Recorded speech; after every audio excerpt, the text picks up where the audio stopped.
এত বড় স্পর্ধা তোমার?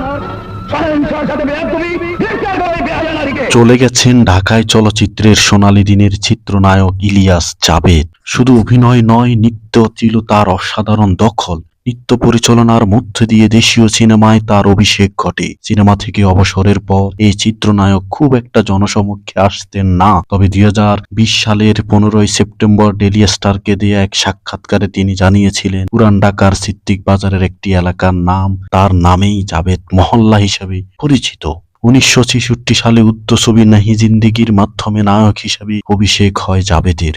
তবে 1966 সালে মুক্তি পাওয়া ফাইল সিনেমার মাধ্যমে তার জনপ্রিয়তা বাড়তে থাকে। এই ছবিতে তার নায়িকা ছিলেন শাবানা। 200 সিনেমায় অভিনয় করেছেন তিনি। 90 দশক পর্যন্ত তিনি সিনেমায় কাটিয়েছেন সোনালী সময়। জাবেদের প্রয়াণে পুরো সিনেমা ইন্ডাস্ট্রি শোকে স্তব্ধ।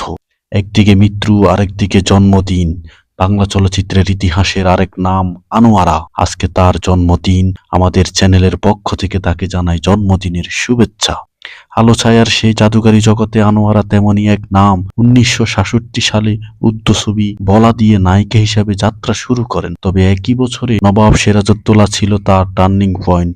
এই সিনেমাতে আলেয়া চরিত্রে অভিনয় করে তিনি জিতে নেন জাতীয় চলচ্চিত্র পুরস্কার। পার্শ্ব অভিনেত্রী হিসাবে তিনি 8 বার জাতীয় চলচ্চিত্র পুরস্কার পেয়েছেন। তার উল্লেখযোগ্য ছবিগুলো হলো গোলাপি এখন ট্রেনে, সুন্দরী সাকিনার যুদ্ধ, শুভদা, মরণের পরে ইত্যাদি সিনেমাতে অভিনয় করে তিনি বাংলাদেশের মানুষের মন জয় করে নিয়েছেন। কখনো মায়ের চরিত্রে, কখনো দাদিমার চরিত্রে, কখনো শাশুড়ির চরিত্র বদলালেও অভিনয় গভীরতা কখনোই পুরায়নি তার।